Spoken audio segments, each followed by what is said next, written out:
Bom, nós vamos ver agora, né, iniciar agora o capítulo 5, né, com uma outra abordagem, né, para análise de movimento diferente aí das primeiras abordagens que a gente viu, né, usando os conceitos de força e da segunda lei de Newton, que foram os primeiros casos anteriormente, né. Então, esse capítulo 5 é chamado aqui, né, de análise do movimento por meio de impulso e quantidade de movimento, que são as grandezas que a gente vai utilizar para fazer essa análise. Tá? Então, o conteúdo desse capítulo 5, né, a gente vai dar uma breve introdução a esse assunto. A gente vai falar então do princípio de impulso e quantidade de movimento. A gente vai falar então de conservação de quantidade de movimento. E por fim, a gente vai dar alguns exemplos aí dessa aplicação, né, aqui nesse capítulo. E por fim, passar alguns exercícios para estudo e as referências referentes a esse capítulo. Bom, no capítulo anterior, no 4, né, a gente viu, na verdade, a aplicação, né, de conceitos aí de energia e trabalho para a solução de problemas dinâmicos. Né. Na verdade, a gente viu alguns problemas, né, que, no fundo, a gente até consegue resolver usando a segunda lei de Newton, usando a mecânica newtoniana clássica, mas, em alguns casos, né, esses problemas são mais fáceis de se resolver usando uma abordagem diferente. Né. Nessa aula aqui também, né, assim como na aula anterior, a gente vai partir da segunda lei de Newton, né, que a gente utilizou também para deduzir a conservação de energia anteriormente, mas agora a gente vai evidenciar, né, alguns conceitos, né, que a gente chama aqui de impulso e quantidade de movimento. Né. A utilização desses conceitos aqui vai ser particularmente útil, né, para quando a gente tiver que tratar forças muito súbitas, né? Forças de durações muito curtas e que aparecem de forma muito súbita aí no sistema. Né? Então, esse vai ser o caso aqui desse capítulo de hoje. Começamos então, né, a partir da segunda lei de Newton clássica, né, para análise de movimento. Então, a gente tem somatório de forças, massa vezes aceleração aqui na forma vetorial. Ou ainda, né, massa vezes derivada da velocidade no tempo, que nada mais é que o vetor de aceleração. Certo?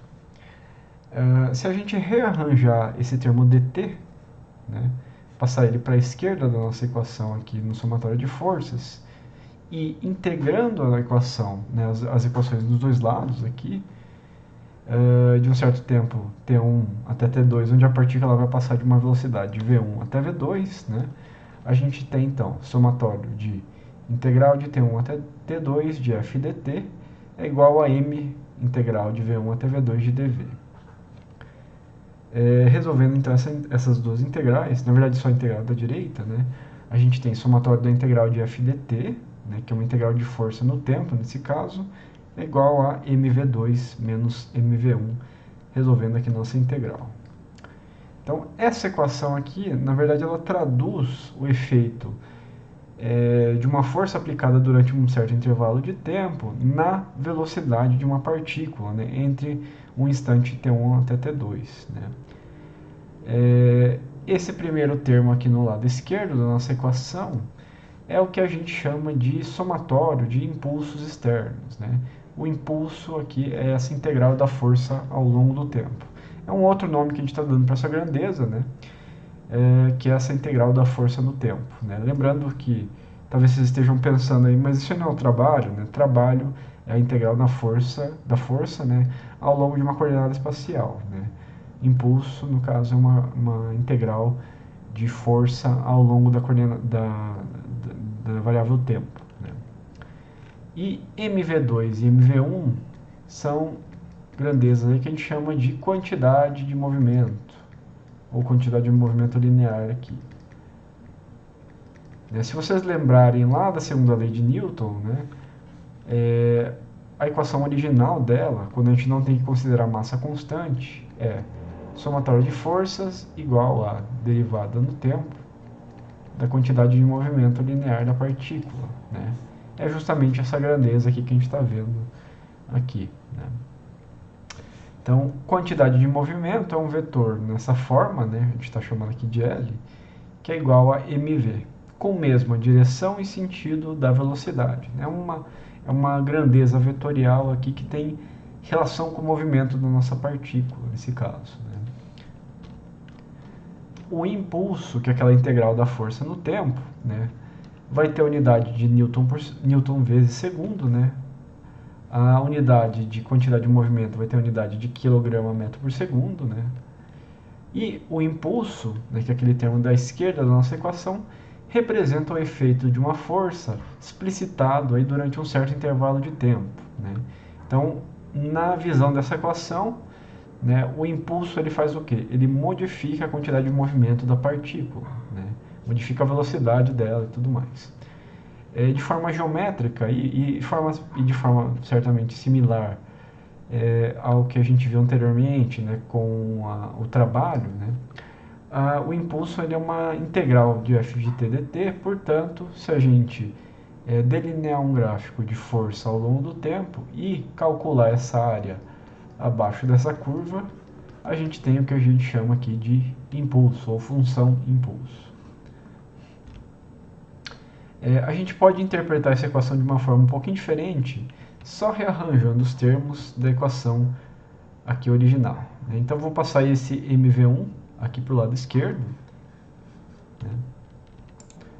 Passando essa equação para o lado esquerdo, a gente tem, então, mv1 mais somatório de impulsos igual a mv2. Né? Então, a gente tem uma equação na forma de equilíbrio aqui. Né? L1 mais somatório de impulsos igual a L2. Né?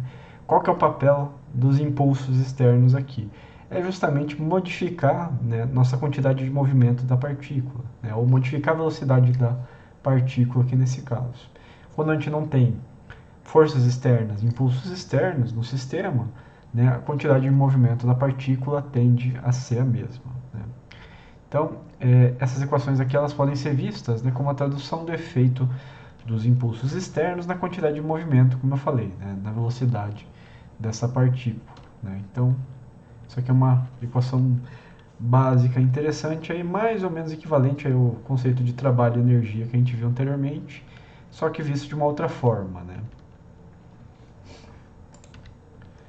Então aqui é uma outra forma de enxergar isso. Né.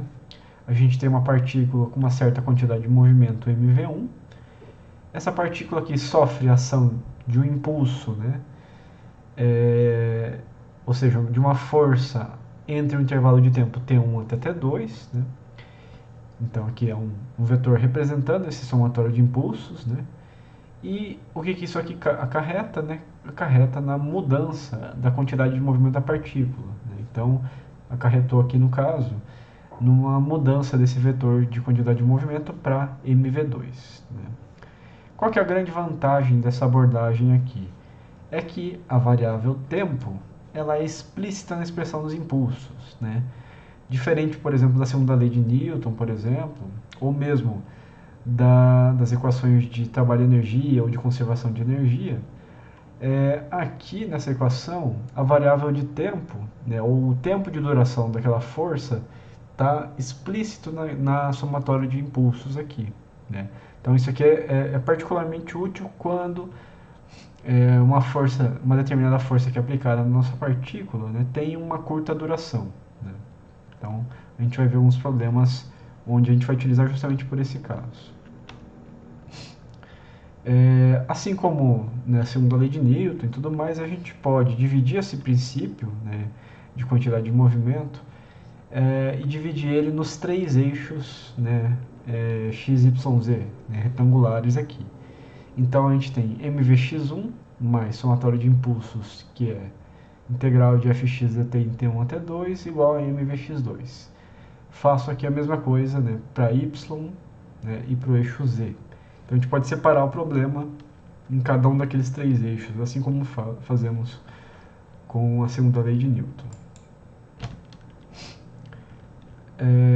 Se a gente considerar agora um sistema de partículas, né, em movimento, o que a gente faz com aquela equação original? Né? A gente vai simplesmente somar, né, as quantidades de movimento de cada partícula que compõe o seu sistema. Né?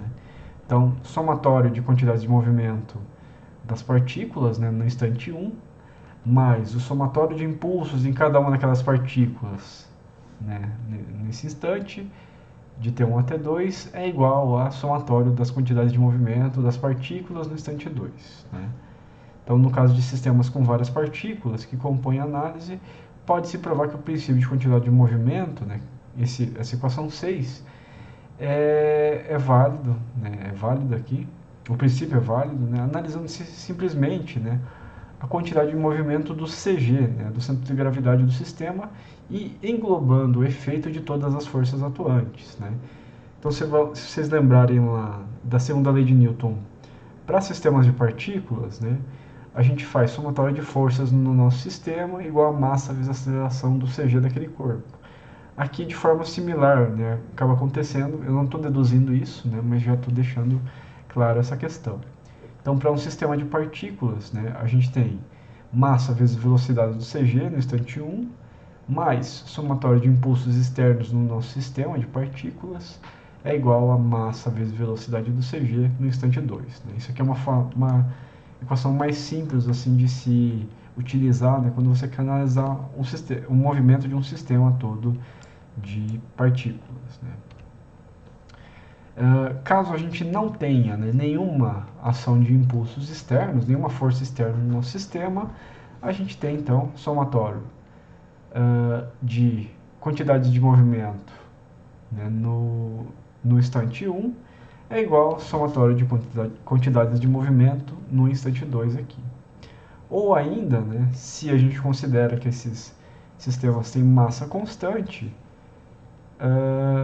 a gente pode, né, a partir dessa equaçãozinha aqui, concluir, né, que no instante 1 e no instante 2, num sistema com